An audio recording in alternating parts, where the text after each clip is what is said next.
అదే RTV app వార్తల్ని క్షణాల్లో చదివే అవకాశం ఉంటుంది. ఒక న్యూస్ పేపర్, ఒక టెలివిజన్ ఛానల్ మీ చేతుల్లో ఎప్పుడూ ఉంటాయి.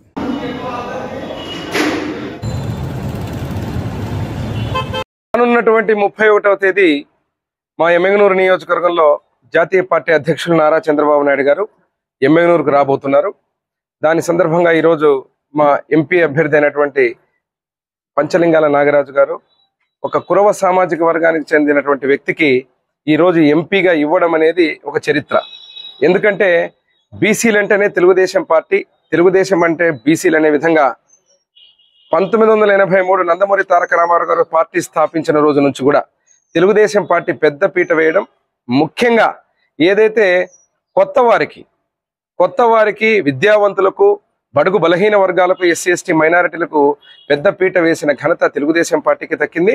మరి ఈరోజు మరొక్కసారి బడుగులకు అవకాశం ఇచ్చి, బీసీలకు అవకాశం ఇచ్చి చరిత్రలో ఒక ఎంపీ అభ్యర్థిగా మళ్ళీ కూడా కురవ సామాజిక వర్గానికి చెందినటువంటి నాగరాజు గారిని ఈరోజు అభ్యర్థిగా పెట్టడం చాలా సంతోషం. రానున్న రోజుల్లో మేమందరం కూడా ఈరోజు ఏదైతే తెలుగుదేశం పార్టీ అభ్యర్థులుగా, ఇటు నేను జయనాగేశ్వరరెడ్డి ఎమ్మెగనూరు అభ్యర్థిగా, తెలుగుదేశం పార్టీ ఉమ్మడి అభ్యర్థిగా, ఇక్కడ ఉన్నటువంటి నాగరాజు గారు కూడా ప్రతి ఒక్కరం సైకిల్కు ఓటు వేస్తే ఈ రాష్ట్ర భవిష్యత్తు. ముఖ్యమంత్రి జగన్మోహన్ రెడ్డి గారు ముఖ్యమంత్రి అయిన రోజు నుంచి కూడా ఏ ఒక్క రోజు గెలిచినటువంటి వ్యక్తి భూమి మీద నడిచిన దాఖలాలు లేవు, పరదాలు లేకుండా తిరిగిన దాఖలాలు లేవు. ఈ రోజు ఉన్నట్టుండి ఎన్నికలు అనగానే జగన్మోహన్ రెడ్డి గారికి ఈరోజు మళ్ళీ రోడ్లు గుర్తుకొచ్చాయి.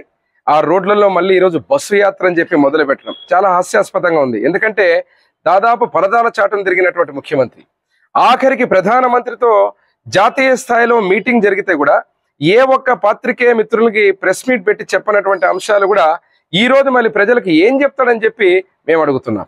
రానున్న రోజుల్లో మళ్ళీ 2-3 రోజుల్లో ఎమ్మెగనూరు గడ్డ మీద ఆయన కాలు పెట్టడానికి మళ్ళీ జగన్మోహన్ రెడ్డి వస్తున్నాడు. పోయినసారి వచ్చినప్పుడే నేను అడిగాను, ముఖ్యంగా అడిగాను, ముఖ్యమంత్రిగా జగన్మోహన్ రెడ్డి గారు, మీరు హెలికాప్టర్లో నుంచి పైన నుంచి చూసినప్పుడైనా కర్నూలులో హైకోర్టు కనిపించిందా? మరి ఈరోజు బస్సు యాత్ర అని చెప్పి ఇప్పుడు భూమి మీద వస్తున్నారు మళ్ళీ. మరి రేపన్నా మీకు కర్నూలులో హైకోర్టు కనిపిస్తా ఉందా? మీరు ఇచ్చిన మాటలు ప్రాంతాల మధ్య చిచ్చు పెట్టారు, ఈరోజు మళ్ళీ కులాల మధ్య చిచ్చు పెట్టాలని చూస్తున్నారు. ఈరోజు కేవలము బీసీల పార్టీలు అని చెప్పి, బీసీలకు టికెట్లు అని చెప్పి మీరు తెలుగుదేశం పార్టీలో ఎంతమందికి బీసీలు ఇచ్చారో కళ్ళారా ఈరోజు లిస్టు చూస్తే మీకు అర్థమవుతుంది. గొంతు దగ్గర నుంచి మాటలో మాత్రం బీసీల మీద ప్రేమ. నిన్న చూశారు, సొంత జిల్లా కడప జిల్లాలో చేనేత కుటుంబం పాల సుబ్బారావు గారు వారి యొక్క భూమిని రెవెన్యూ రికార్డులు బదలాయించి, ఇంకొక పక్కన చూస్తేనేమో ఆ కుటుంబాన్ని వేధించి వైకాపా నాయకుల కబ్జాలతోటి నాకు వేరే గతి లేదు, శరణ్యం లేదని చెప్పి ఆత్మహత్య చేసుకుని ఆ కుటుంబం మరణిస్తే, చేనేతకు సంబంధించినటువంటి వ్యక్తులు, ఈ నియోజకవర్గంలో అభ్యర్థులని చెప్పుకునే వ్యక్తులు ఎక్కడైనా స్పందించారా? కనీసం జగన్మోహన్ రెడ్డి స్పందించాడా? ఈరోజు కేవలం బీసీల మీద ప్రేమంటూ టికెట్లు ఇచ్చి చేతులు దులుపుకోవడం కాదు, అది కూడా 20 రోజులు 30 రోజుల ముందు ఇదే నియోజకవర్గంలో, ఇదే కర్నూలు పార్లమెంటులో మొత్తం బీసీ సామాజిక వర్గానికి సంబంధించినటువంటి అనేక మంది రైతులు ఈరోజు గ్రామాలు వలసలు వెళ్ళిపోయి వదిలేసి శూన్యంగా మౌనంగా గ్రామాలు ఉంటా ఉంటే, కరువు కాటకాలతో అల్లాడిపోయి నకిలీ విత్తనాలతోటి రైతులు అల్లాడిపోతా ఉంటే, ఒక్క ఎమ్మెల్యే కానీ, ఒక్క మంత్రి కానీ, ఒక్క ముఖ్యమంత్రి కానీ ఎక్కడైనా కానీ స్పందించిన దాఖలాలు ఉన్నాయా? మరి ఈరోజు మీరు బీసీలని మాట్లాడుతున్నారు. ఇక్కడ ఒకటే చెప్తున్నాం, మీకు సిద్ధం అని చెప్పి ఎక్కడికి పోయినా ఊకదంపుడు ఉపన్యాసాలతో మీ సభలు ప్రజాధనంతో, అది కూడా ప్రజాధనంతో ఈరోజు సిద్ధం సభలు పెడుతున్నారు. ఆ సిద్ధం సభల్లో ఒకటి మాత్రం అర్థమైపోయింది, క్షేత్రస్థాయిలో మేము తిరుగుతున్నప్పుడు ప్రజలందరూ సిద్ధంగా ఉన్నారు. దేనికి సిద్ధంగా ఉన్నారంటే నీ ఫ్యాన్ రెక్కలు విరగొట్టడానికి సిద్ధంగా ఉన్నారు.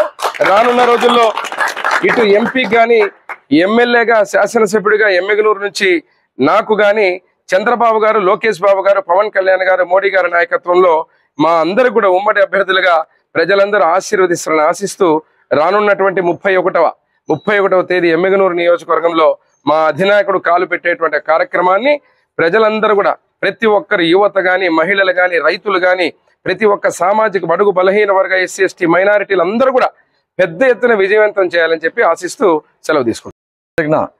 తెలుగుదేశం పార్టీ జాతీయ అధ్యక్షుడైనటువంటి నారా చంద్రబాబు నాయుడు గారు ఎమ్మెగనూరు పట్టణానికి విచ్చేస్తున్న సందర్భంగా, అందులో భాగంగా నేను కూడా సభా ప్రాంగణాన్ని పరిశీలించడానికి అని చెప్పేసి ఇక్కడ ఎమ్మెగనూరు ఎమ్మెల్యే అభ్యర్థి అయినటువంటి జయనాగేశ్వరరెడ్డి గారి సమక్షంలో నేను ఆ ప్రాంతాన్ని విజిట్ చేయడానికి వచ్చాను.